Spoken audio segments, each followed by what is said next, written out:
Buenas tardes a todos, bienvenidos a esta nueva sesión de Gigantes de la Medicina. Hoy la verdad estamos muy honrados, muy contentos con la compañía del doctor David Krecenovich Stalenkovic. Voy a dar una semblanza breve, es difícil porque me pasan aquí un currículum del doctor y realmente editarlo fue muy difícil dado su gran, larga y brillante trayectoria. El doctor estudió medicina en la Universidad Nacional Autónoma de México, en donde obtuvo el título de médico cirujano, y su tesis profesional fue sobre hemoglobina fetal en el recién nacido. Yo sabía que tenía esa vertiente pediátrica, ¿verdad?, en su sangre. Y después voy a leer otra que es muy interesante. Realizó su residencia en medicina interna y gastroenterología en el Instituto de Ciencias Médicas y Nutrición Salvador Subirán, bajo la genealogía en la docencia del maestro Salvador Subirán mismo y del doctor José Jesús Villalobos. Posteriormente realizó también la especialidad en hepatología en el Royal Free Hospital de Londres, bajo la tutoría de la profesora Sheila Sherlock, y obtuvo el doctorado en medicina en la Universidad de Londres con la tesis sobre metabolismo de la transferrina. A su regreso a la Ciudad de México, los doctores Guevara González y Wolper Barraza formó parte de la primer clínica de hígado en el país, sitio en el que se han formado la mayor parte de los hepatólogos de México. Desde entonces se enfocó en el estudio de la fisiopatología de la cirrosis hepática, fundamentalmente en el campo de la fibrosis, realizando estudios puntuales que demostraron junto con los doctores Rodkin y Ruy Pérez Tamayo que la cirrosis hepática podía ser reversible. Ha realizado 489 publicaciones, de las cuales 201 son artículos originales, 7 libros y 85 capítulos de libros. Es investigador emérito nivel 3 del Sistema Nacional de Investigadores de México y ha formado parte del grupo de trabajo sobre fibrosis hepática de la Asociación Americana de Hepatología y colaborado en el cuerpo editorial de varias revistas nacionales e internacionales. En la UNAM ha sido profesor de la especialidad de gastroenterología desde 1975. Fundó la Unidad de Investigación de Hígado y Páncreas, localizada en el Hospital General de México, tutelando la dirección de investigación de este mismo hospital. Ha dirigido más de 20 tesis de posgrado y participado en la formación de un gran número de especialistas nacionales y en el extranjero en el campo de la gastroenterología. Del 2010 al 2012 fue presidente de la Academia Nacional de Medicina, la más alta distinción académica que tiene nuestro país. En 1998, en compañía del doctor Ariza Cañadilla, creó la Fundación Mexicana para la Salud Hepática, teniendo como primera acción la de promover, junto con el entonces secretario de Salud, Juan Ramón de la Fuente, la vacunación universal de los niños mexicanos contra la hepatitis B.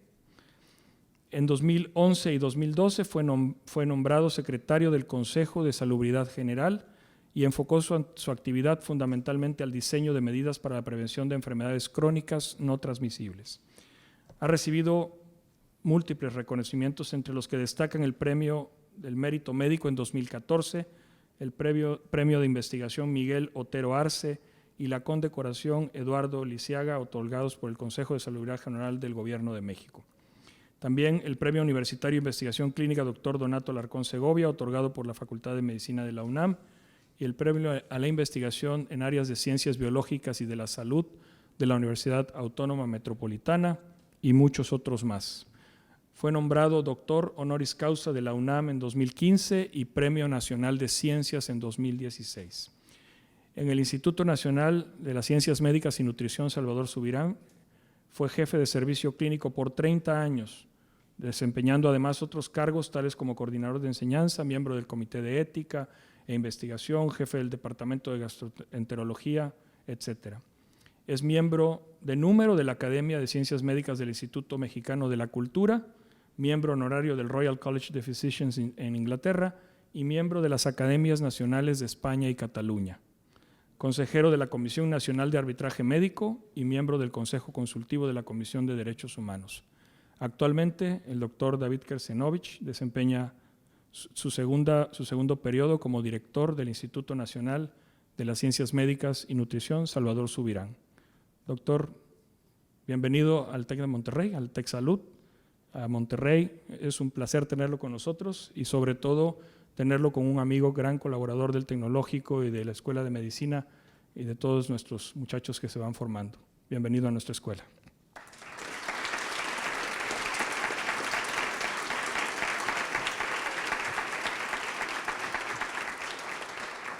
Como ustedes saben, el formato de Gigantes pues es un formato un poquito relajado, digamos. Yo no sabía, pero el doctor Torre, nuestro rector, me lo ha confirmado hace algunas horas. Él tiene una aspiración para cuando ya no haga cardiología, quiere ser entrevistador, comunicador. Entonces el doctor Torre, el rector de TecSalud, nos hará el favor de hacer la entrevista como ha sido costumbre en esta sesión. Entonces los invito a ambos a pasar a los sillones. Al doctor Guillermo Torre no tengo que presentarlo, todos lo conocen, es el rector de TecSalud y también cardiólogo e investigador muy prominente de nuestra institución. Gracias, Adelante. Manuel. Es la única actividad que hago yo y me dejan hacerla, porque entre tú y el doctor Valdés, que no está aquí, no me dejan hacer mucho, pero esta sí es mi carrera frustrada. Pero, doctor, bueno, de antemano, muchas gracias. Ya sabe que tenemos una gran admiración por usted y aunque dicho sea de paso, para nosotros realmente es un privilegio que esté aquí y el nombre de este programa pues realmente honra a la gente que ha estado aquí antes de usted y realmente el objetivo de estas conversaciones es platicar con gente que nosotros vemos como un modelo a seguir en medicina académica y pues obviamente usted es un ejemplo a seguir para todos nosotros. La idea de esta conversación es simplemente platicar un poquito de su historia y compartir algunas ideas con los jóvenes y menos jóvenes como nosotros, pero que podemos seguir aprendiendo. Entonces, yo quisiera nada más que empezáramos platicando un poquito de su etapa antes de estudiar medicina y un poquito cómo influenció su formación en primaria, en secundaria, la idea de hacer medicina. En su familia, sus padres, ¿hubo alguien que lo enfocó, lo orilló a estudiar medicina o qué fue lo que en su formación temprana lo motivó a estudiar medicina? Bueno, en primer lugar, déjenme darles las gracias a ti y a todo el TEC de Monterrey por invitarme el día de hoy. Mi relación con el TEC ya tiene varios años y me da mucho gusto estar aquí y ver estas instalaciones, pero sobre todo las ideas que traen consigo. Así es que muchas gracias por la invitación. Para contestar tu pregunta, a ver, varios aspectos. Primero, déjenme decir, yo nací en el Distrito Federal por equivocación. No por equivocación, sino que mi familia es de Tampico, pero mi mamá vino a dar a luz a la Ciudad de México. Pero me regresaron luego a Tampico. Por eso digo que es por equivocación, por vocación soy de Tampico. Muy bien, medio norteño. Exacto, en Tampico había mucha relación con Monterrey, entre paréntesis. Bueno, no, yo nunca tuve a nadie en mi familia que estudiara medicina. Yo diría que prácticamente el único en la familia que había estudiado en una universidad era un primo que estudió química. Mis padres, mis abuelos llegaron a México, mis padres nacieron aquí, pero pues llegaron como inmigrantes, ahora que está muy de moda esto de los inmigrantes, y se dedicaron pues a trabajar más que a la parte académica. Durante mi etapa en la escuela, me acuerdo que en la preparatoria nos llevaron a dos cosas que pueden haber influenciado. Una era que nos llevaban a vacunar pollos ahí en Matarredonda contra las epidemias a los estudiantes. Entonces ahí fueron mis primeras aplicaciones. ¿En Tampico o en Ciudad de México? En Tampico. En Tampico. Sí, la prepa la hice en Tampico. Entonces fuimos a vacunar pollos y esa fue la primera relación que pude llegar a tener con medicina. La segunda es que en el Hospital Civil de Tampico nos llevaban a hacer prácticas en gatos para aprender la anatomía y estar abriendo los gatitos. Debo contarles una anécdota y es que un día un gatito se despertó la anestesia, salió corriendo con todo y jeringa. Y entonces ahí tuve dudas, si hacer medicina o no hacer medicina. Y la duda era si hacer leyes o hacer medicina. Esa es la verdad, hasta antes de entrar a la facultad. Las leyes me gustaban y ahora he tenido oportunidad de estar en campos que tienen que ver con las leyes, los derechos humanos, etcétera. Pero la verdad era que pensaba yo que ejercer leyes en México era muy difícil, por todo lo que ustedes conocen, y entonces pensé que lo mejor sería la medicina. Y había una cosa que me atraía, que era que la medicina es una profesión que te permite estar en contacto con la gente, o sea, te permite tener relación, y con los años creo no haberme equivocado, porque si yo tuviera que decir una de las principales virtudes de haber hecho medicina, es la posibilidad de estar en contacto con la gente. Creo que no hay momento más especial en donde una gente se abre con otra gente que en los momentos en que está afectada la salud.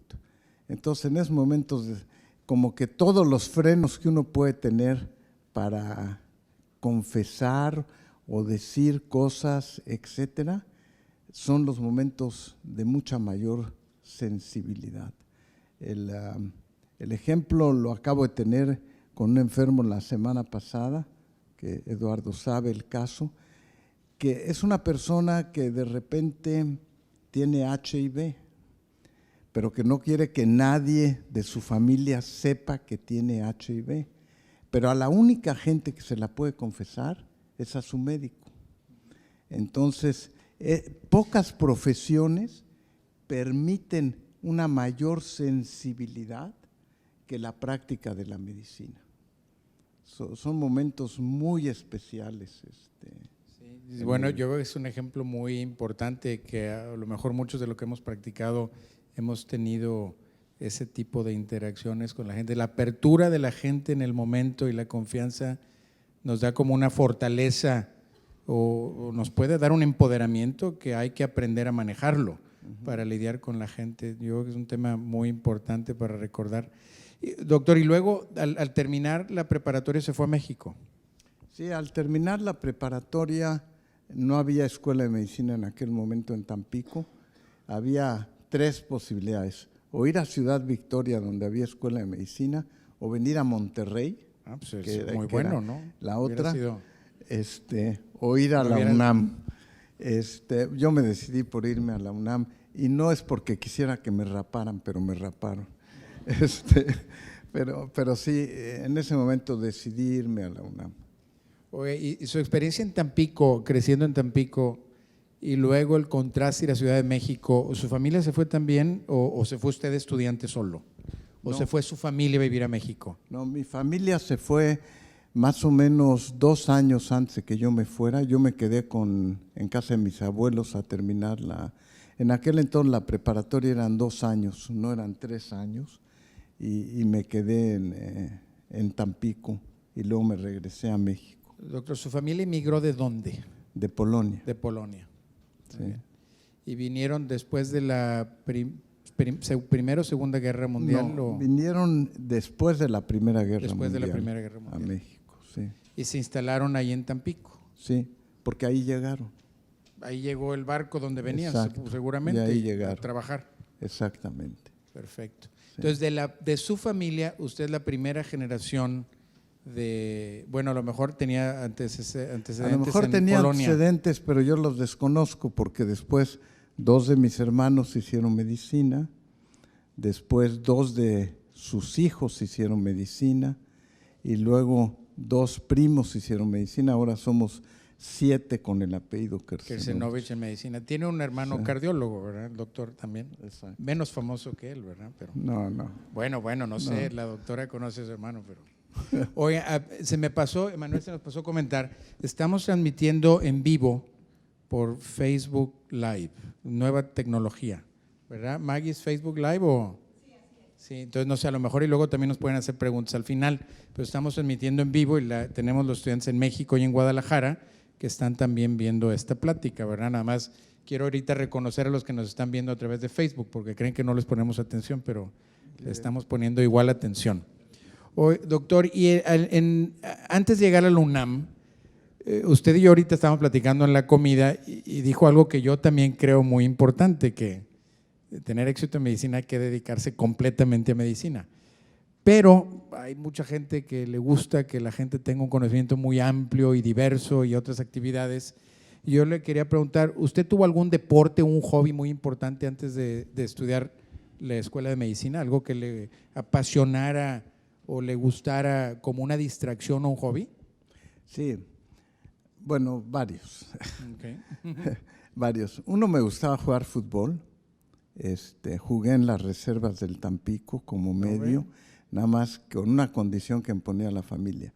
Podía entrenar, pero no podía jugar. Entonces entrenaba con el También debo decir que hay algo que… ¿El Tampico tenía equipo de primera división? Sí, no, muy bueno. En aquel hace entonces… tiempo. Sí, ¿verdad? Ahora estamos en segunda, pero fuimos campeones de liga en alguna ocasión. Tenía muy buenos jugadores. Y la otra cosa es que me gustaba el atletismo, correr, y fui tercer lugar nacional de 400 metros. O sea, sí hacía ejercicio, que ahora ya no hago, porque ya llegando a la Ciudad de México se acabó prácticamente el ejercicio, más allá de después jugar en el equipo de fútbol del instituto. Bueno, eso es nos aparte. platica ese tema. Sí. Bueno, entonces llegó a la UNAM. ¿Cómo sintió el cambio de Tampico a México y luego a la UNAM? No sé, a veces siento que puede ser abrumador la cantidad de gente. ¿Cómo logró crear una identidad en la UNAM en su carrera? O sea, ¿cómo logró buscar ahí una forma de relacionarse más personal con la gente o cómo destacar, porque tuvo una carrera muy destacada que le permitió hacer su residencia? A ver, no, yo diría que no fue fácil, porque hay que recordar que en la época en que yo llegué a la UNAM, pues no había los medios sociales, la forma de comunicarse y la forma de vivir era completamente distinta. Por principio de cuentas, no había violencia en la ciudad. Yo vivía en Narvarte y me acuerdo que me iba a la UNAM yéndome a parar a Insurgentes y pedir aventones o en Avenida Universidad.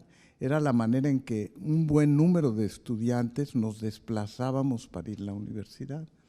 Me acuerdo haber ido de vacaciones a Acapulco y pues haberme ido en aventones, o sea, no existía la violencia que existe ahora en aquella época.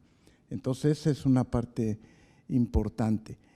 Me tocó ser de las últimas generaciones que te rapaban y bueno, pues yo debo confesar que yo me rapé antes de llegar al primer día de clases para evitar el bullying que no era fácil.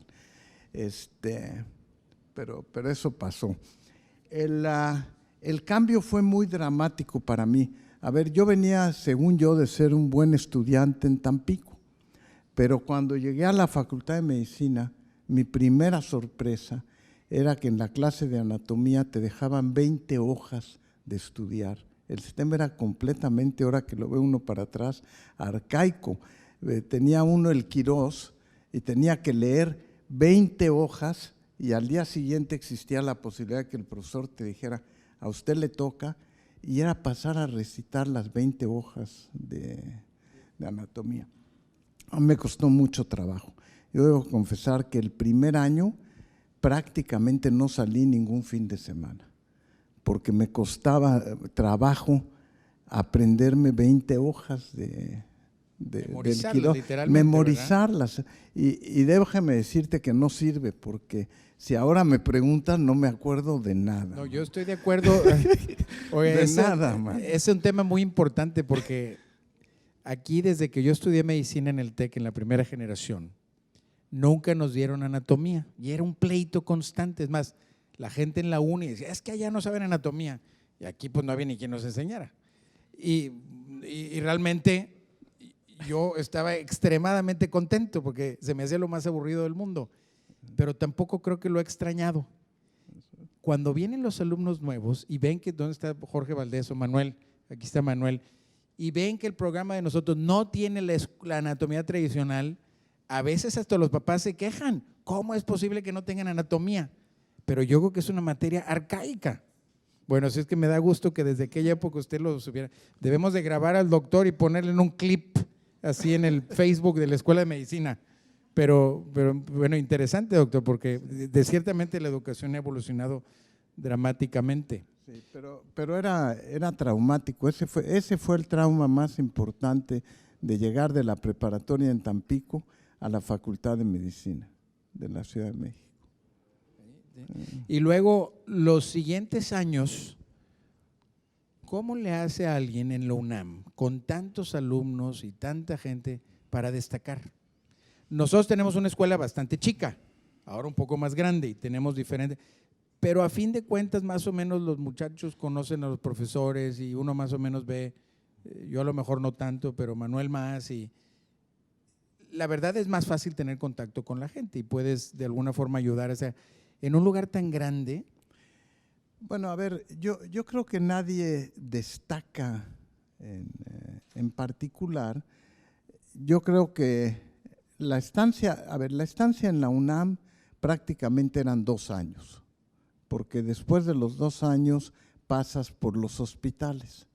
Entonces, la etapa en la UNAM era anatomía, embriología, histología, la práctica de anatomía en cadáver, pero prácticamente son 2 años, haces muy buenas amistades. Yo debo decir que en contra de lo que sucede en la actualidad, la experiencia de estar en la UNAM es una experiencia muy buena porque complementa al médico con otro aspecto, que es el aspecto social. O sea, te encuentras con compañeros que vienen de distintas clases sociales, convives, se crea una atmósfera completamente distinta, de una gran convivencia social, donde no interviene el factor económico en el sentido de decir yo pago una colegiatura, yo pago esto. Entonces, esa es una convivencia muy especial. Yo creo que prácticamente en esos 2 años no se trata de destacar, de lo que se trata es de empezar a fomentar el interés de lo que es la medicina. Y de ahí pasas a la práctica hospitalaria, donde ya empiezas a tomar clases en los distintos hospitales, y ahí se vuelve una enseñanza muy tutorial. O sea, uno tiene una responsabilidad desde el momento de poder escoger maestros. Uno puede decidir si el maestro es un barco o si el maestro es muy bueno, pero es muy duro. Entonces ahí tienes un primer momento de decisión con quién te vas a querer entrenar y escoger tus maestros. A ver, yo pongo un ejemplo. Yo escogí un maestro fuerte como era Ruy Pérez Tamayo. Entonces, bueno, pues Ruy Pérez Tamayo sabías que iba a ser fuerte, podías escoger a alguien más barco y no tener que estudiar tanto, pero ese es el primer momento en la formación de uno en que tiene que decidir a dónde quieres ir, a qué hospitales y con quién quieres En esa época, bueno, mejor voy a tomar esta conversación y llevarnos a la etapa de la selección de la residencia. Ahorita platicamos un poco a media. ¿Usted le tocó rotar por nutrición de pregrado? No, nunca roté de nutrición de pregrado. Entonces, ¿cómo llegó a la residencia de nutrición? A ver, mira, yo llegué a la residencia de nutrición prácticamente por accidente. Lo estaba comentando cuando veníamos hoy en el coche. Yo nunca había rotado por nutrición, pero yo tenía la idea de que me quería ir a Estados Unidos a hacer mi residencia. Entonces, pues yo me estaba preparando y preparé el ICFMG para tratar de irme. Y apliqué a Cleveland, en donde me habían aceptado. A ver, el internado, es que estoy recordando, el internado te lo dejaban hacer afuera. Entonces yo me fui a Toronto a hacer mi internado, con permiso de la UNAM y validando el internado. Me fui un año a Toronto. Estando en Toronto, empecé a preparar mi examen y después apliqué al Case Western University en Cleveland. Pero empezábamos en el mes de junio. Y entonces yo terminé en noviembre, me recibí en octubre, terminé en noviembre, y yo dije, pues, ¿qué hago de noviembre a junio? Entonces ya sabía yo del Instituto Nacional de Nutrición, y un buen día me presenté con el maestro Salvador Subirán, que tenía una gran ventaja que yo la mantengo ahorita en la dirección, y era que tenía la puerta abierta. Tú llegabas y decías, quiero ver al doctor Subirán, y si él tenía tiempo en ese momento, te veía. Entonces yo pedí la cita, entré, y me dijo, ¿qué quiere hacer? Y le dije, mire, a mí ya con esa seguridad que tenemos los jóvenes cuando tenemos esa edad, y no tener limitación, le dije, mire, a mí ya me aceptaron con mucho orgullo en Case Western, pero yo quiero estar aquí para ejercer un poquito la medicina de aquí a que me vaya. El maestro, en vez de enojarse o decirme algo, me dijo, pues ¿por qué no entra a concursar por la residencia? Le dije, no, es que yo me voy a ir a Case Western, así sintiendo. Y me dijo, no se preocupe, hombre, entre a concursar y pues si se va a Case Western, se va a Case Western, está bien. Entré a concursar, conocí el sistema de nutrición y como uno es medio competitivo, pues empezamos a competir por la residencia. Presenté el examen, me aceptaron, entonces dije, no, ya no me voy a Case Western. Que yo creo que estadísticamente es más difícil entrar a nutrición que entrar a Estados Unidos. En esa época, bueno, no sé cuál es la época, pero asumo, Case Western, bueno, es que yo le pregunté en Cleveland, le dije Cleveland Clinic, y dice, no, el doctor Kaplan, que estuvo aquí hace unos meses, Case Western era muchísimo más importante que la Cleveland Clinic. Ya con el tiempo, Cleveland Clinic se hizo famosa, ¿verdad? Por cardiología, mucho. Pero Case Western era muy importante hace algunos años, ¿verdad? Antes de la Cleveland Clinic. Oiga, doctor, entonces… Pero el aspecto social era muy importante, porque mira, el sistema de nutrición, había un examen y había pruebas psicológicas y había todo, pero tenías que pasar 6 o 8 meses de práctica sin que te pagaran, compitiendo por un sitio. Entonces te vuelves muy amigo de tus compañeros porque pasas lo mismo, pasas por una época medio de bullying, que cuando te preguntan y no sabes. Yo recuerdo una sesión donde ahora es alguien que es un distinguido psiquiatra, me hizo una pregunta y yo no sabía ni de qué me preguntaba y dije, no sé, y me dijo, pues si no sabe, ¿para qué está aquí? Ay, Eso era antes de que entrara a la residencia. Antes de que entrara. Entonces, cuando ya pasó el examen, pues ya había conocido lo que era nutrición y decidí que mejor quedarme en nutrición. Y si yo puedo darle un consejo a la gente joven, es mucho mejor quedarse en el país, hacer su residencia en el país y después irse a formar al extranjero, que irte a formar al extranjero desde un principio, porque si no, no tienes idea de lo que está pasando en el país. Y a mí, es muy complicado formarse afortunadamente tuve esa oportunidad. No, sí, estoy de acuerdo. Está complicado estar viviendo fuera tanto tiempo. Es difícil.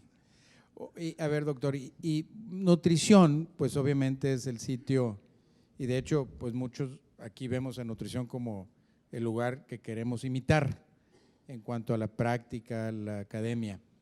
Un lugar eminentemente de medicina interna. ¿Usted ya sabía que quería medicina interna y gastroenterología, o cómo sucedió que identificó nutrición para medicina interna y luego gastroenterología? Sí. No, mira, yo creo que mucho de la formación de uno tiene que ver con quiénes le toca de tutores y quiénes son tus profesores. Eso es, no sé si eso lo busca uno o es serendipia o no sé exactamente qué sea, pero Yo entré queriendo hacer medicina interna, eso sí me quedaba claro. Durante la época que hice medicina interna, como yo había hecho mi tesis sobre hemoglobina fetal en el recién nacido, traía la idea de querer hacer hematología, porque lo que había conocido era algo ligado con la hematología. Sin embargo, en las épocas que rotas por los distintos servicios, roté por gastroenterología con alguien a quien yo quise mucho porque ya falleció, que fue el doctor Luis Guevara. Y el doctor Luis Guevara era un clínico de cepa, era un clínico que te enseñaba a explorar el hígado, a sentir, a decirte, aquí hay nódulos, aquí hay hepatomegalia, aquí hay etcétera. Y era un clínico dedicado a la medicina. No era un investigador. Yo diría que el doctor Guevara pues, publicó algunos artículos clínicos, pero no era un investigador, pero era un gran clínico. Entonces tuve la fortuna de conocerlo. Entonces, una vez que lo conocí, dije, no, pues yo quiero ser como el doctor Guevara, quiero hacer hígado. Y entonces quise hacer gastroenterología y después hepatología, pero ahí se me olvidó la parte de la hematología. Entonces fue por un poco la influencia de su rotación durante el servicio de gastroenterología y la influencia del doctor Guevara en usted. A ver, mira, hace poco vino a visitarnos en nutrición el doctor Eric Lander, que fue el que descubrió lo del genoma humano. Y Eric Lander tuvo una plática como la que estamos teniendo aquí con los residentes. Y entonces un residente le preguntó a Eric Lander que qué le aconsejaba para poder llegar a ser alguien como Eric Lander.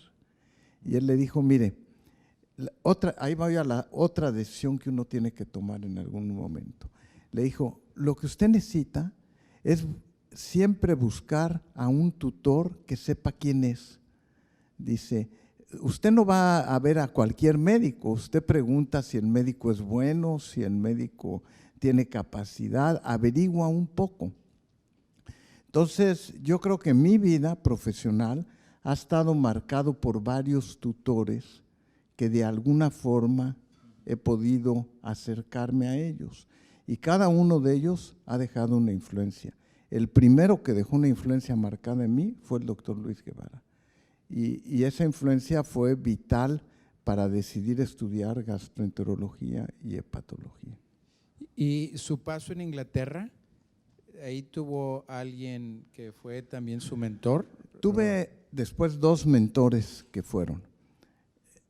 Uno regresaré después, pero uno directo. Uno fue el doctor Guevara y el otro es que yo decía, a ver, el doctor Ruy Pérez Tamayo a mí me influenció desde las clases porque él decía que para hacer medicina no bastaba nada más con ejercer la medicina, sino que el médico tiene que hacer un poco de medicina, un poco de investigación y un poco de educación. Y que la parte de investigación forma parte innata de hacer la medicina. Todos los que somos médicos hacemos investigación de alguna manera, porque desde el momento que estamos enfrente de un paciente interrogándolo, estamos investigando. Entonces es nada más cuestión de darle forma a esa investigación. Entonces yo teniendo eso en mente, desde que fui residente de gastroenterología, tuve la oportunidad de que en mi primer trabajo de publicación me acerqué con el doctor Donato Alarcón Segovia, que para mí es uno de los investigadores clínicos, si no el mejor que ha habido en el país. Entonces, yo iba los domingos a su casa, entre semana era la residencia, y los domingos me citaba en su casa y escribíamos algo. El primer trabajo que yo publiqué fue una carta al editor en Lancet sobre retinopatía en pacientes diabéticos, en pacientes con artritis reumatoide, junto con Donato. Entonces tuve la oportunidad de conocer a alguien que hacía investigación y me despertó el gusto por la investigación. Y entonces me acerqué con otro de mis gentes que a mí me influenciaron pues yo probablemente después de Guevara es el que más me influenció, que fue Marcos Rotkin. Marcos Rotkin era un investigador, un bioquímico, médico, bioquímico, era líder en el campo de colágena y con él trabajé y publicamos varios años. Entonces ahí tuve… ¿En México? En México. En nutrición. Mientras hacíamos la residencia. Ok. Entonces yo publiqué con Donato y publiqué con Marcos Rotkin mientras hacía la residencia.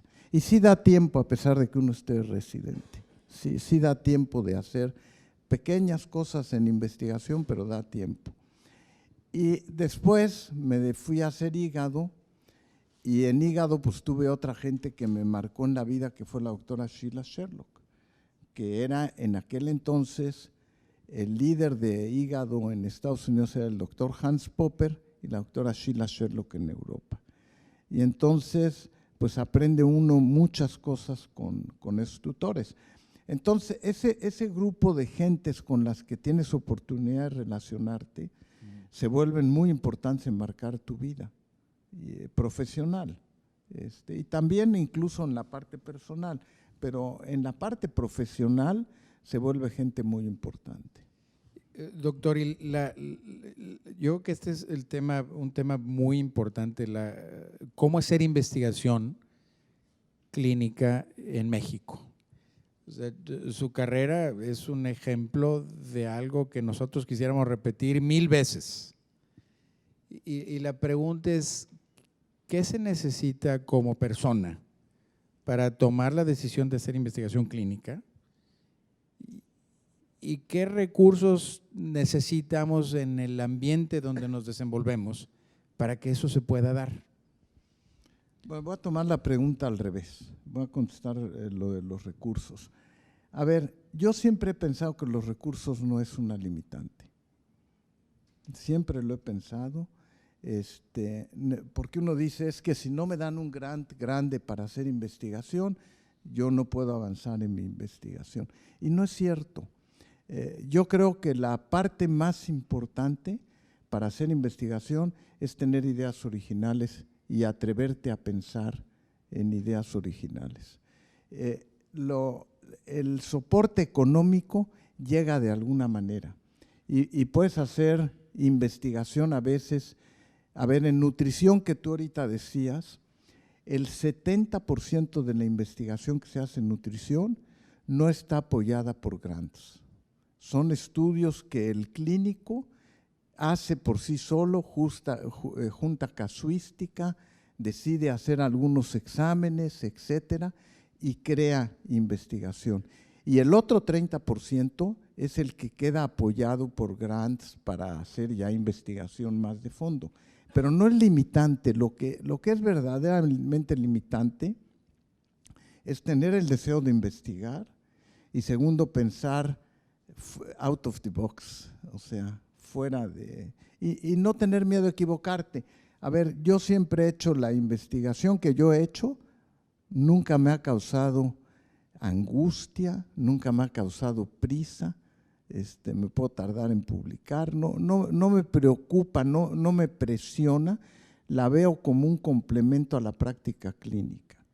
Lo que nunca he dejado de hacer, incluso ahorita siendo director, es práctica clínica. Todo lo demás que viene como un plus para ello, y entonces la investigación es un plus, no hay satisfacción más, pues sí hay otras, pero… Una satisfacción muy importante es cuando ves un artículo, ¿verdad?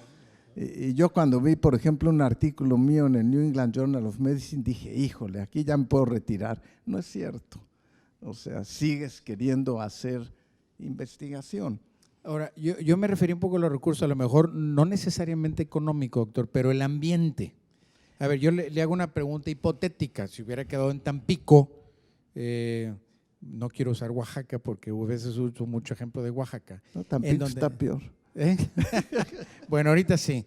Pero si el ambiente no estuviera enfocado a esa economía del conocimiento, como ahora queremos hablar en lenguaje tecnológico, si usted estuviera inmerso en una comunidad que buscara la retribución financiera como una primera causa, ¿cree que hubiera podido desarrollar, o a lo mejor se hubiera tenido que mover a otro ambiente? A lo mejor que nos comente un poquito de cómo contribuyó el ambiente de nutrición para desarrollar su carrera académica.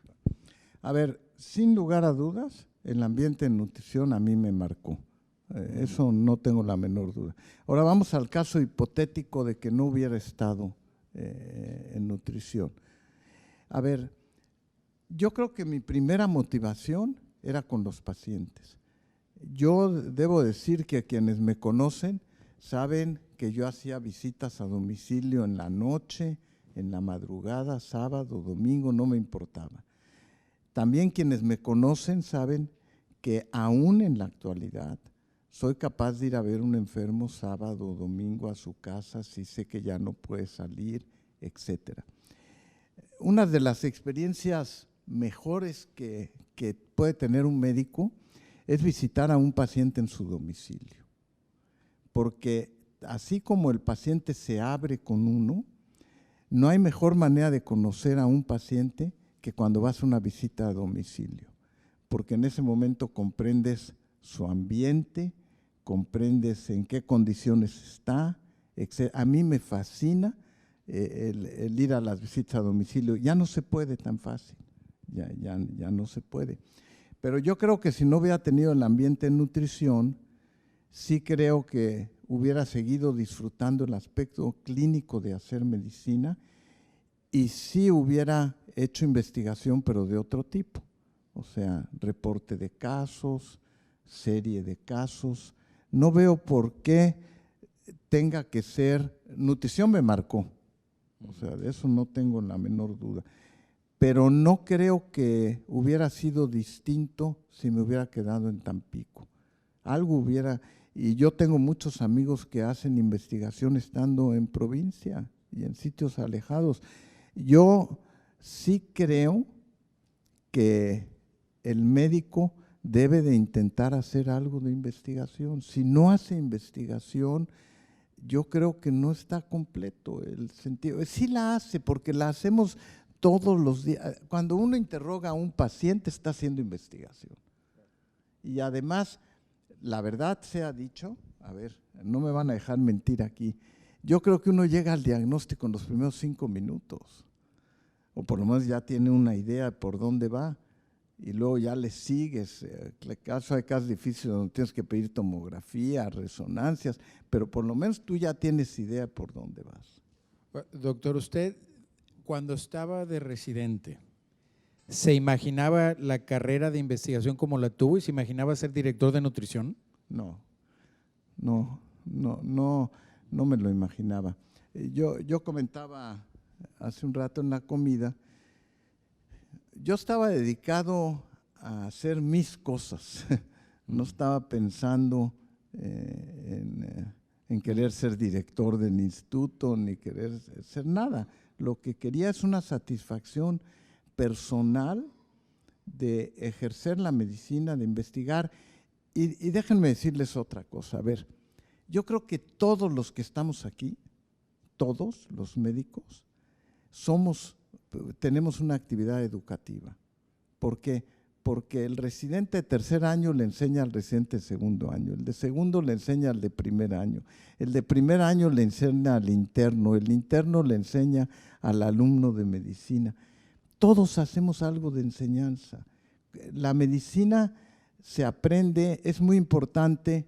A ver, Maimónides decía que un médico debe estar bien preparado, pero tiene que tener un sexto sentido. Y el sexto sentido se aprende pues estudiando la medicina y con enseñanza tutorial. Entonces, yo creo que todos hacemos investigación y educación de alguna manera. Bueno, casi todos. Bueno, yo creo que lo que nosotros estamos queriendo hacer aquí en el TEC es imitar un poquito esa estrategia. Estamos queriendo construir un sistema en donde la parte de asistencia sea el pilar de lo que hacemos, pero junto con eso la educación e investigación. O sea, la realidad es que usted nos comenta las 3 dimensiones que decía el doctor Ruy Pérez Tamayo y Y yo creo que para muchos de nosotros eso es un elemento, o son los 3 elementos fundamentales de la vocación que tenemos: la parte asistencial, la parte educativa y la parte de investigación. Pero yo sí creo que el entorno es muy importante. Y le hice esa pregunta, doctor, porque nosotros aquí estamos en un ambiente privado, que es un poco diferente al ambiente de nutrición, que muchos vemos, o a los institutos, nutrición como un ejemplo importante, como los centros académicos por excelencia de México. Y para nosotros ha sido un reto importante cómo convertir estos entornos privados en entornos académicos, en entornos no nada más de la práctica asistencial, remuneración, que es importante, pero darles esa dimensión educativa y de investigación, que es un reto importante. Cómo crear ese ambiente que a usted le hizo desarrollar una carrera muy significativa, ¿cómo podemos reproducirlo aquí en estos ambientes? A ver, yo creo que el ambiente privado tiene sus ventajas, cuidado. El público tiene ventajas y el ambiente privado tiene sus ventajas. Ya, voy a irme un poco a mi práctica privada, porque yo sí tengo la ventaja de haber hecho público y también haber hecho privado. Y yo tengo trabajos 100% publicados con mi experiencia privada. O sea, por ejemplo, si yo veía mis casos de hepatitis, pues publicaba mis casos de hepatitis desde la perspectiva del ámbito privado. Si yo hacía mis tomografías, publicaba desde la experiencia del ámbito privado. Yo creo que no está peleado. Lo que a mí me parece muy bien del TEC, en lo que he conocido del TEC, es la idea esa de que se puede hacer medicina clínica de primer nivel, investigación de primer nivel y enseñanza de primer nivel desde el ámbito público y desde el ámbito privado. No es exclusivo de ninguno de los dos ámbitos, ni tiene uno que sentirse por qué no está en uno ni por qué está en otro. Lo importante es la decisión interna de querer hacerlo en forma completa. Y otra cosa que yo creo que aquí que hay jóvenes que es muy importante es estar al día de lo que pasa. Estar al día, porque a ver, cuando yo acabé mi carrera en medicina, nunca me enseñaron biología molecular y genética porque no existía. Entonces aparece biología molecular y genética y uno tiene dos opciones: o no se entera y entonces al rato pues, va desapareciendo, o hace uno el esfuerzo de poderlo entender. En mi vida me han pasado, ese es un ejemplo. Otro, cuando llega la computación y ya no eres niño y ya no le sabes al dedito así, pues tienes que entenderle, o le entras o te quedas atrás y punto. Entonces, todos los que ahorita son jóvenes y que practican y que saben muy bien, cuidado, porque dentro de 20 años vendrán cosas que si no se quieren actualizar, pues no les va a poder. A ver, ahorita yo tengo el reto de entender lo que es inteligencia artificial.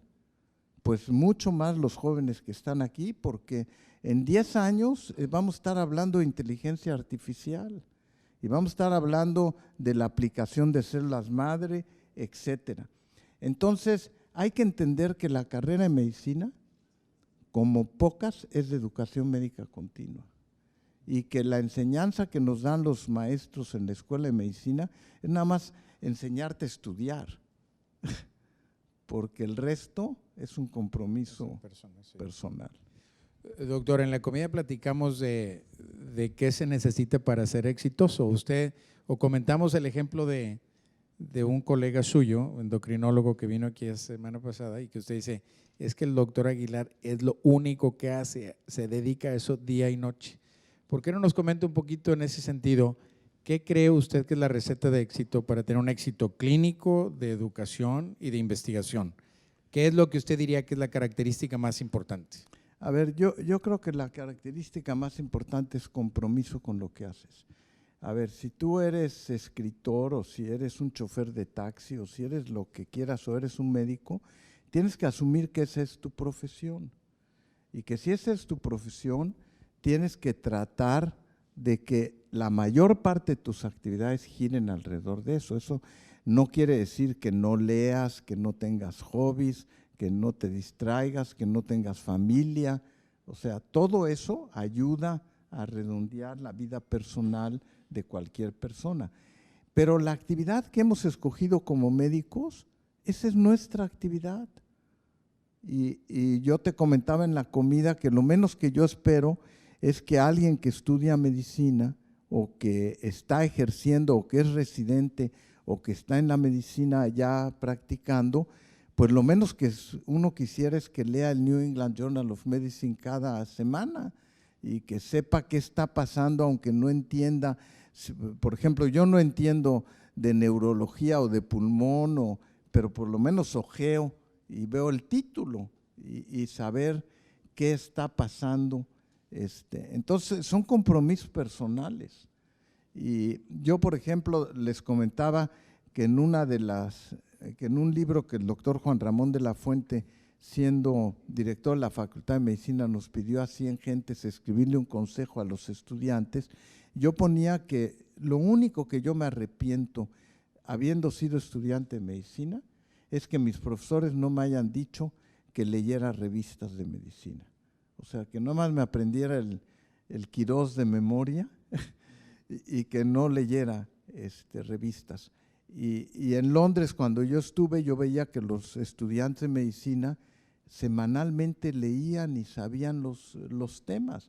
Entonces, yo creo que la única manera de estar actualizado es leyendo en medicina, porque si uno se va a quedar a que los representantes médicos lleguen y le digan, esta es la medicina y se receta 3 veces al día y con eso el 80% se curan, pues ya estamos mal. Y ahora está más fácil, doctor, porque aquí sale todo. Exacto. No, pero es una maravilla eso. Sí, sí, sí. Yo le decía al doctor, yo aquí leo el New England, aquí me llega, ¿verdad? Pero ustedes lo pueden tener acceso igual, ¿verdad? Tenemos todo el acceso a la biblioteca digital a través del teléfono.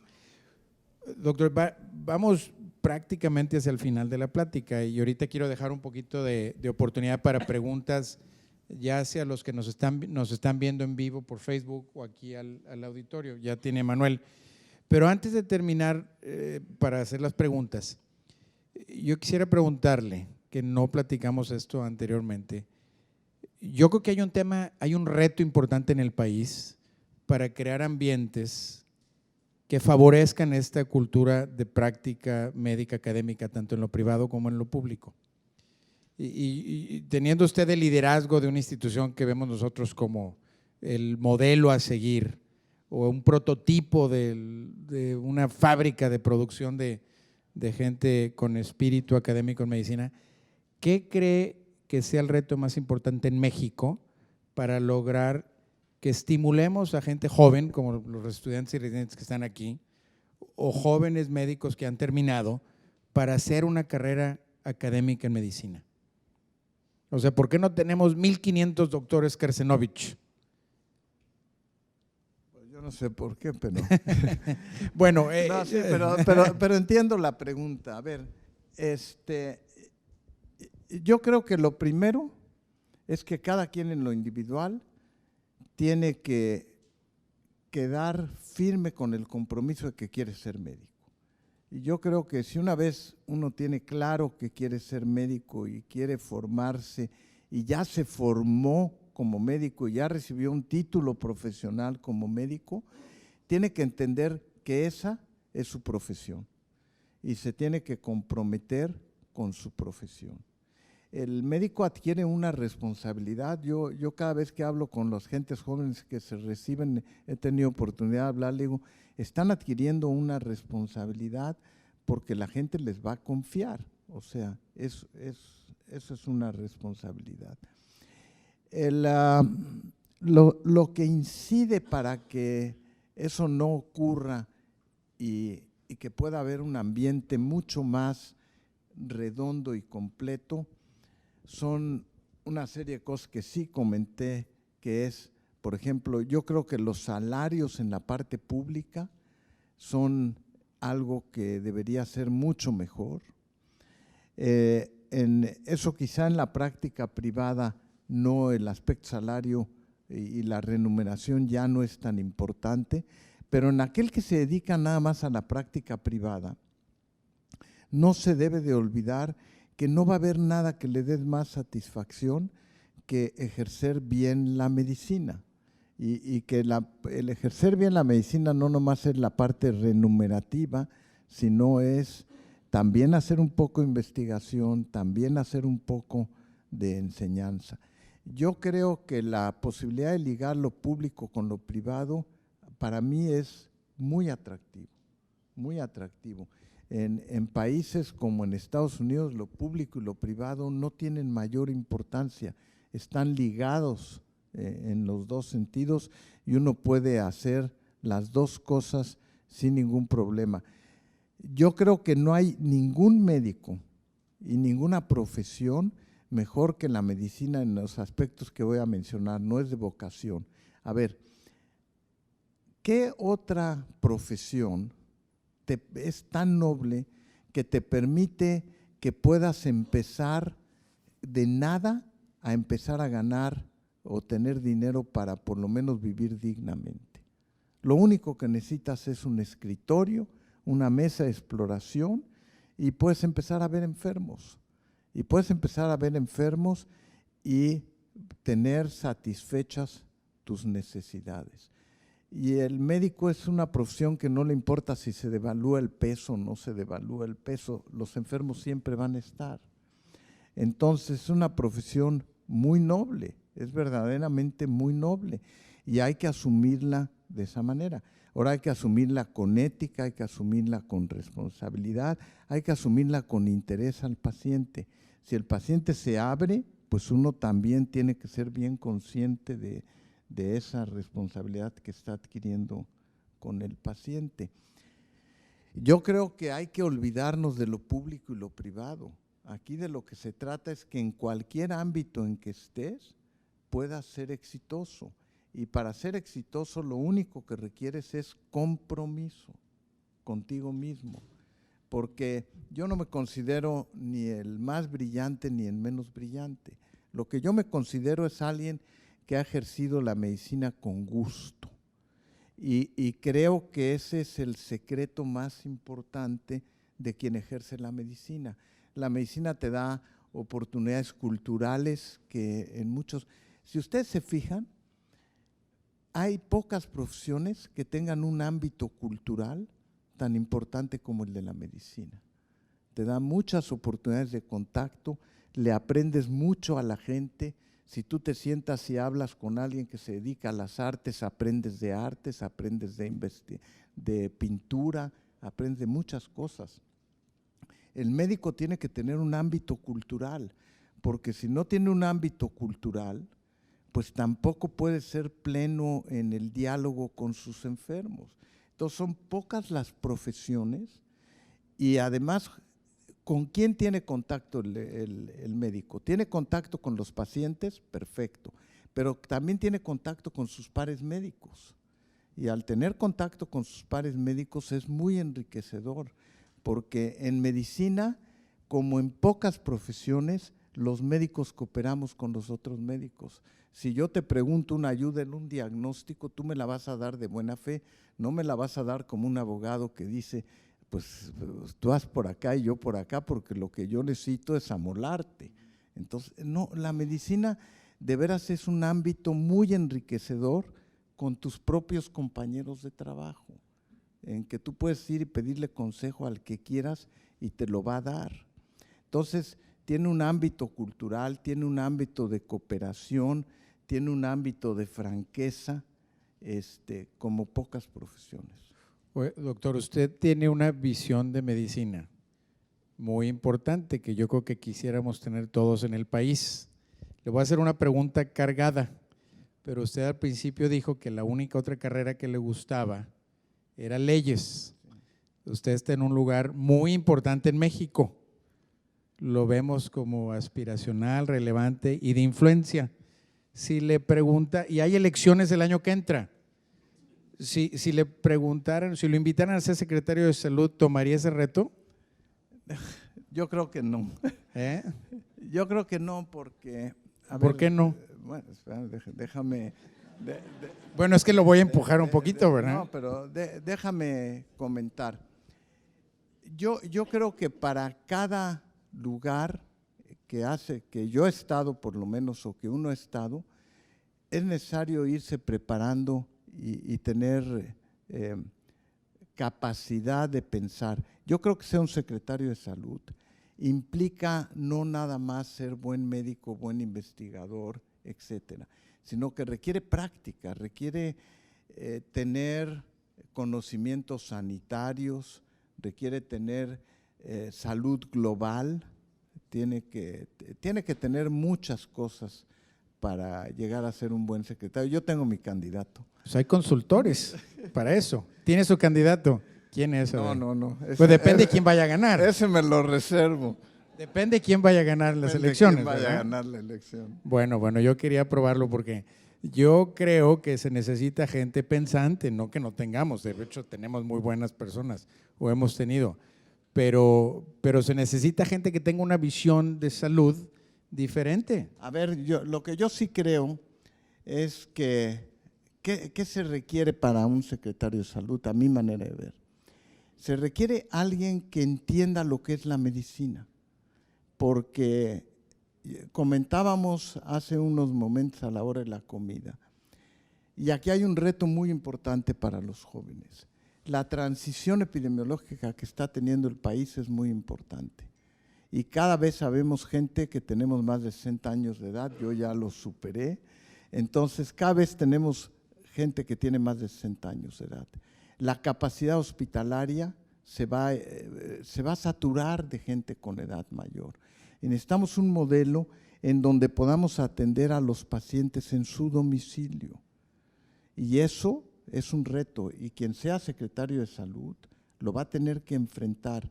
Nosotros necesitamos tener más médicos familiares, necesitamos tener más enfermeras. Ustedes imagínense que tienen a alguien de mayor edad en su familia y que tiene incapacidad, y cuánta gente tiene que dejar de trabajar por ir a cuidar a su papá o a su mamá. Entonces, sí son retos muy importantes, y aquellos que están ahorita en formación y tienen que pensar a futuro, pues a nosotros nos tocó enfrentar mortalidad infantil por enfermedades infecciosas. Ahora el reto que van a tener es atender gente de edad mayor y cómo hacerle para atender, porque por ejemplo, si hables un instituto de geriatría, se te llena al segundo día y atiendes a 200 pacientes, pero hay miles de pacientes que van a llegar. Entonces, para mí, quien llegue a ser secretario de salud tiene que tener esa visión a futuro de qué es lo que viene. Bueno, pues no nos dijo quién es, pero… No, pues no sé quién vaya a ser. Bueno, perfecto. No, pues muchas gracias, doctor. Mire, vamos a tomar, Manuel. ¿Tú no estarías dispuesto? Mire, no, yo, a ver.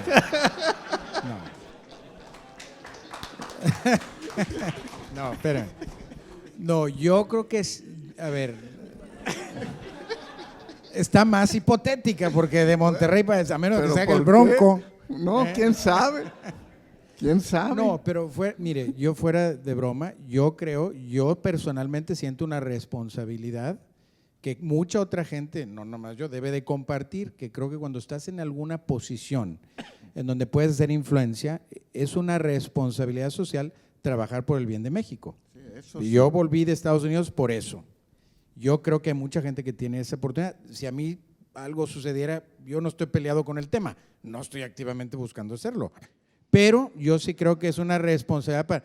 Bueno, pero es que usted está ahí. Está Está bien, en No, bueno, pues ese es el tema. Pero yo soy el que entrevista, doctor. Bueno, mire, a ver, Manuel, ¿tienes preguntas hechas o… No, hay algunas Las preguntas de Facebook, abrimos Facebook. a… Sí, de Facebook una nada más. Bueno, a ver, vamos a pasar la de Facebook para La que de Facebook es muy sencilla, hay más de 1000 reproducciones en todas las redes sociales, que usted bien lo mencionaba en la actualidad. Hay gente en Guadalajara, en Ciudad de México, en París, ¿dónde más? Bueno, ahí Margarita me pasó una lista grande, pero hay una persona que pregunta acerca de el trabajo en equipo en la investigación, de la importancia, que si puede comentar brevemente sobre esto y abrimos al público, ¿no? A ver, qué bueno que esa pregunta. la voy a contestar y luego voy a permitirme hacer un comentario adicional. Yo creo que el trabajo de investigación en la actualidad es muy importante que sea en equipo, y más en nuestro país, en donde por recursos para investigación, etcétera, es muy útil. Mira, yo acabo de ver una serie de televisión que se la recomiendo de Netflix, que se llama Genius, de National Geographic, la historia de Einstein. Einstein era una gente brillante, pero alrededor de él hubo gente que lo influenció muy importante. No es nada más él, sino que va conformando sus ideas desde su primera esposa, desde otros físicos que lo rodean, etcétera. Entonces, una gente por sí sola es muy importante para hacer investigación, pero la gente que lo rodea y que lo acompaña y que le hace ver lo que está bien y lo que está mal y entender, yo creo que la investigación sí requiere de ser global, en grupo. ¿Puede ocurrir algún avance por serendipia? También puede ocurrir, pero por ejemplo aún Madame Curie y su marido pues eran un grupo y trabajaban en grupo, etcétera. Entonces yo creo que eso es importante. Y creo también que en medicina es muy importante, porque lo peor que le puede pasar a alguien en medicina privada es nada más estar encerrado, por ejemplo, en su consultorio solo, pensando que lo que él dice es la suprema verdad. Eso es un error por completo. O sea, si tú no tienes la capacidad de interaccionar con colegas o en grupo, es muy difícil. Sí, bueno, yo creo que estamos 300% de acuerdo con el tema. Francisco, ¿quieres hacer alguna pregunta o comentario? No, perdón. No, es que no veo. Víctor. Gracias. Víctor Treviño, de aquí de investigación en bioinformática en medicina. Le quiero preguntar, usted mencionó que biología molecular y genética fue algo nuevo que salió y que tuvo que aprender. ¿Cómo piensa usted que ahora la genómica va a cambiar la práctica médica? Pues claro que va a cambiar y le está cambiando. A ver, mira, me va a permitir para hacer un par de comentarios. Pensábamos que con haber descubierto el genoma era suficiente, ¿verdad? Pero ahora ya estamos en la época de edición del genoma. Ahora ya ni nos preocupa el genoma, si lo que nos interesa es el CRISPR y ver cómo podemos editar los genes y entender que vienen nuevas dimensiones. Bueno, pues cuando se descubrió el genoma, nadie pensaba en CRISPR, más que los que estaban por ahí en España pensando, en Valencia creo era, que pensaban después en CRISPR. Pero ese es un buen ejemplo de cómo va cambiando todo. Y eso seguramente los que están aquí de residentes tampoco les enseñaron CRISPR en su momento. Y ya llegó el CRISPR y aquí está. Segundo comentario que sí me gustaría dejarlo claro. Aquellos que entren a mi oficina verán que yo tengo un cuadro con los premios Nobel de Medicina del siglo pasado. En esos no aparece ningún mexicano en investigación, en premios Nobel de Medicina. Y lo tengo ahí para recordarme que nada más 30% de los premios Nobel de Medicina son médicos.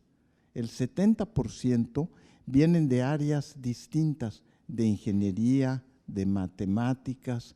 Y entonces la función del médico es entender que la investigación no está limitada nada más al área de medicina. Y por eso creo que el Tecnológico de Monterrey tiene una gran oportunidad, porque en las épocas que vivimos es importante ligarte con el físico, con el químico, con el biólogo, con el ingeniero, para hacer ese tipo de investigación que te permita llegar a avances muy importantes en ciencia. Y por eso 70% de los premios Nobel están dados a gente que no son directamente en la rama de medicina, pero que han sido los responsables de los grandes avances en medicina. Y yo creo que en México, hablábamos del DNA, existe el DNA. Es cuestión nada más de quererse, y algo que yo dije al principio, no tener miedo a equivocarte. Pues, la investigación es un juego, hombre. Si te equivocas no pasa nada. No es lo mismo que la práctica clínica en la medicina. La investigación es verdaderamente un juego. Te va mal, ¿a quién perjudicaste? A nadie. te va bien, pues qué padre. Pues, doctor, nomás así como comercial adicional, mucho de lo que queremos crear aquí en el TEC es crear ese ambiente para poder fortalecer y crear. Aquí vemos muchos apasionados de investigación. Hemos ido construido en el tiempo una cultura que está queriendo fomentar eso como una actividad fundamental. Y yo también estoy convencido, para ser un muy buen doctor, un doctor que se diferencie de los demás, tienes que tener esa semillita. No necesariamente publicar todos los artículos. Qué padre que publiquemos todos en New England o Lancet o tema complicado. Pero la semillita nos va a hacer distintos cuando la podemos crear y desarrollar. Oye, yo quisiera, a ver, a los jóvenes, si alguien tiene alguna pregunta o comentario, porque tenemos dos, porque el doctor se tiene que ir aquí en 5 minutos más, tengo que terminar, si no, no va a llegar al aeropuerto. Pero, y sé que muchas veces luego vamos a abusar de su buena voluntad, porque seguramente nos vamos a querer sacar algunas fotos con usted. Pero jóvenes, ¿dónde está? Es que no alcanzo a ver. Doctor, muchas gracias por estar aquí. Buenas noches. Me llamo Diego Ramonfort, soy estudiante de 5º año de medicina. Y bueno, como estudiantes de medicina, ¿cuál cree que sea usted el balance que debamos tomar para maniobrar entre investigación, enseñanza, estudios, exposición clínica y todas esas cosas para llegar pues a un balance perfecto para cuando nos graduemos y que podamos ejercer una práctica pues óptima? Mira, yo creo que cualquiera de las áreas que escojas, puedes decidir que quieres ser medicina clínica, puedes decidir que quieres hacer investigación, puedes decidir que quieres hacer epidemiología. Cualquiera de las áreas que escojas, lo importante es el compromiso con esa área que escojas y no olvidar las otras áreas, porque a ver, el día de ayer le entregaron al mérito médico al doctor Roberto Tapia. El doctor Roberto Tapia es un epidemiólogo, dirige ahora la Fundación Carlos Slim, pero hace epidemiología, pero no se olvida del resto de las actividades alrededor de la práctica de medicina, del modelaje para medicina. Entonces, yo no creo que el médico deba decir, yo nomás hago pura investigación. Está bien que hagas pura investigación, pero no se te tiene que olvidar, a lo mejor no quieres ver enfermos, pero no se te tiene que olvidar la medicina y estar relacionado con la medicina.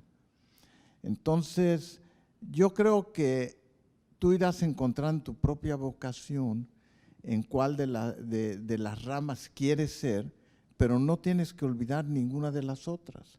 Todas acaban teniendo aplicaciones.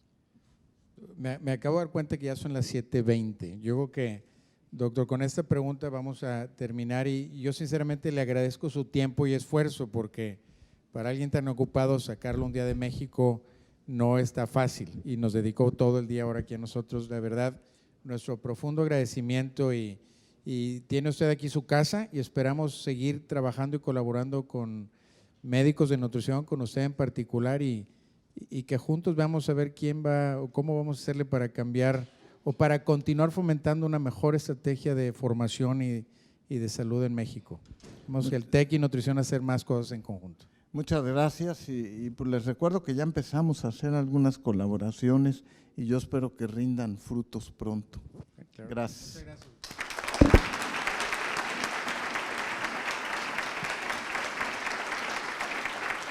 Manuel, le tenemos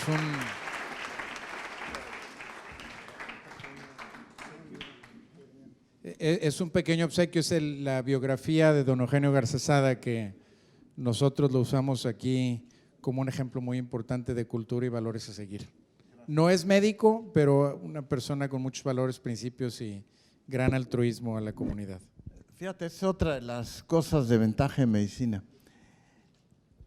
Así como hay gente que habla mal de los médicos, hay muchas gentes que siguen respetando mucho a los médicos y hay mucha gente de gran éxito en ramas fuera de la medicina que colaboran filantrópicamente con cualquiera de las actividades de medicina y creo que esa gente es digna de reconocimiento y de entender que no todo viene en la medicina.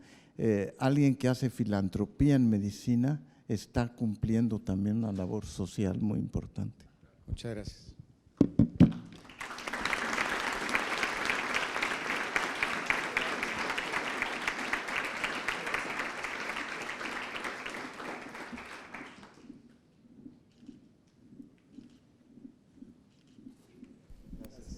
Agradecemos a todos su presencia.